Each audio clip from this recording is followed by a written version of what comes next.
The rain hammered against the floor-to-ceiling windows of Marcus Thornhill's corner office on the 47th floor, but he didn't notice. He hadn't noticed anything beyond spreadsheets and profit margins in years. His assistant, Emma Chen, stood before his desk, her resignation letter trembling slightly in her hand. She'd worked for him for 3 years of arriving before dawn, staying past midnight, canceling family dinners, missing her nephew's birthdays. 3 years of being invisible. "I'm done, Mr. Thornhill," she said quietly, her voice barely audible above the storm outside. "I can't do this anymore." Marcus glanced up from his laptop, his steel gray eyes flat and indifferent. "Your 2 weeks' notice is noted. HR will process your exit paperwork." He returned to his screen without another word, as if she were nothing more than a piece of furniture being removed from his office. Emma felt something crack inside her chest, not her heart breaking, but rather the last thread of hope that he might just once see her as human. She turned to leave, then paused at the door. "You know what the saddest part is?" she said, not bothering to turn around. "You have everything anyone could ever want, and you're the most miserable person I've ever met." The door clicked shut behind her, and Marcus was alone again. Exactly how he preferred it. That night, Marcus left the office at 11 as usual. The parking garage was nearly empty, his black Mercedes gleaming under the fluorescent lights like a predator waiting in the dark. He climbed in, started the engine, and began the drive to his penthouse in Tribeca, a sterile, minimalist space that cost more than most people would earn in a lifetime, but had never once felt like home. He was stopped at a red light in the Bronx, far from his usual route thanks to construction detours when he saw her. A woman, maybe mid-20s, sitting on the curb outside a shuttered bodega. She was holding a cardboard sign, but it wasn't the sign that caught his attention.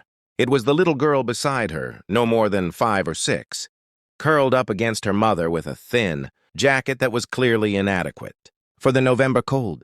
The light turned green. Marcus pressed the accelerator, but something made him glance in the rearview mirror. The little girl was looking directly at his taillights, her eyes wide and hollow in a way that reminded him of something he'd buried so deep he'd forgotten it existed.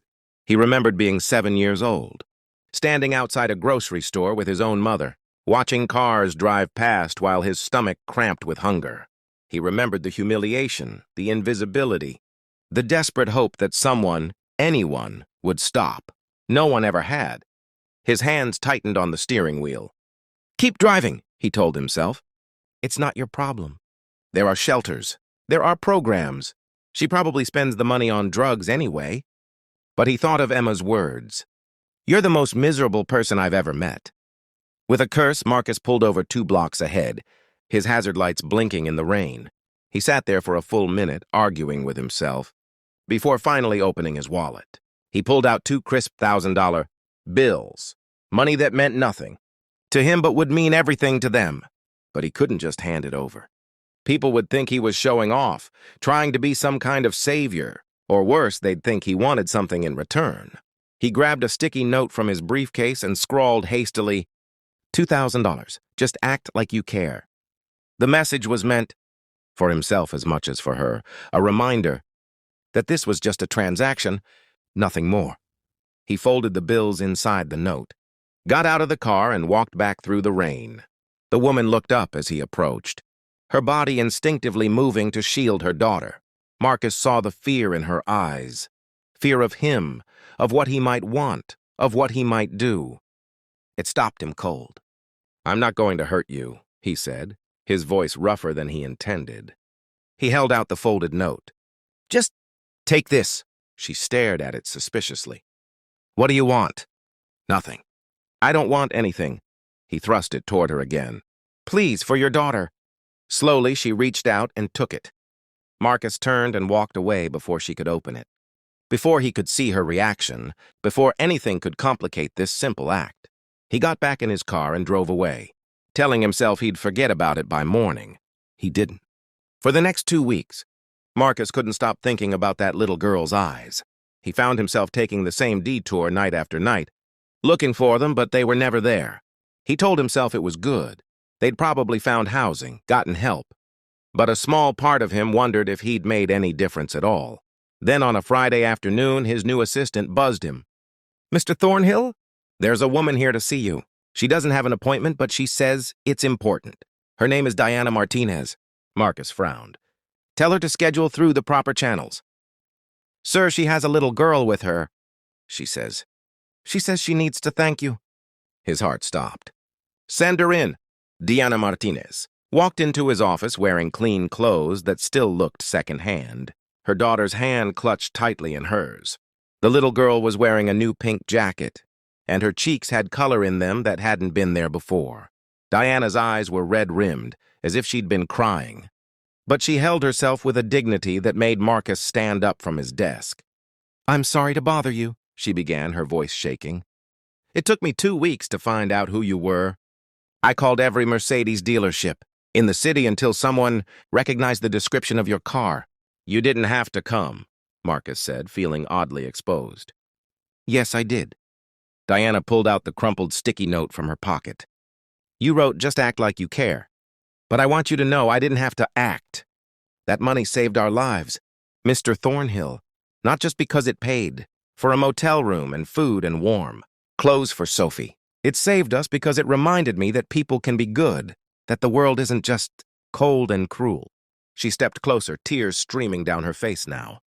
I lost my job when Sophie got sick and I couldn't afford the medical bills. We lost our apartment. I was this close to giving up, to believing that nobody cared if we lived or died. And then you stopped. You didn't have to.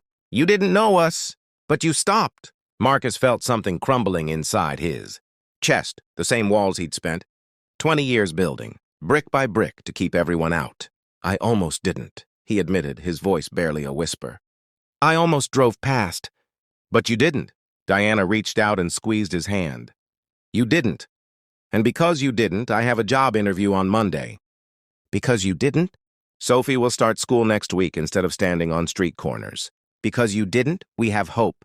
Sophie tugged on her mother's sleeve and whispered something. Diana smiled through her tears. Sophie wants to give you something. The little girl approached shyly and held out a piece of paper. It was a crayon drawing, a stick figure man with a big smile, holding hands with a woman and a little girl under a rainbow. At the top, in careful letters, she'd written, Thank you for caring. Marcus took the drawing with trembling hands. Something broke open inside him then, all the loneliness, all the years of pushing people away, all the success that had never once made him happy. He sank down into his chair, staring at the simple drawing, and for the first time in decades, Marcus Thornhill cried. I'm sorry, he managed. I'm so sorry. I've been so cold, so focused on money and success that I forgot. His voice broke. I forgot what it feels like to be human. Diana knelt beside him. It's not too late, she said gently. It's never too late to remember. Marcus looked at Sophie's drawing again, at the smiling stick figure who'd cared enough to stop, and he realized that the man in the drawing wasn't who he was. It was who he could be, who he wanted to be. I have a position opening in my company, he said suddenly, looking up at Diana. Human resources. It's entry level, but it has benefits, and there's room for growth. Would you be interested? Diana's eyes widened. Mr. Thornhill, you don't have to. I want to. And he realized with startling clarity that he meant it. I want to help, not because I feel obligated, but because you're right. I've spent so long acting like I don't care that I forgot I actually do. That Monday, Diana started her new job. Marcus personally showed her around, introducing her to everyone, making sure she felt welcomed. And when Emma heard that her replacement had been hired, she came back, not as his assistant, but to see for herself if the rumors were true, if Marcus Thornhill had actually changed. What happened to you? Emma asked, standing in his office doorway with disbelief written across her face. Marcus looked up from the drawing now framed on his desk. Someone reminded me what it feels like to care, he said simply. And I realized I'd rather be miserable trying to help people than miserable, pretending they don't exist. From that day forward, Marcus Thornhill was a different man. He still worked hard, still built his empire, but he did it with humanity. He started a foundation to help families facing homelessness. He implemented better benefits for his employees. He learned everyone's names, asked about their families, actually listened when they spoke. And every time he felt himself slipping back into old patterns, he looked at Sophie's drawing and remembered. Sometimes the simplest act of kindness doesn't just change someone else's life. Sometimes it changes yours, because caring, truly caring, isn't an act at all. It's a choice we make every single day, and it's never ever too late to start.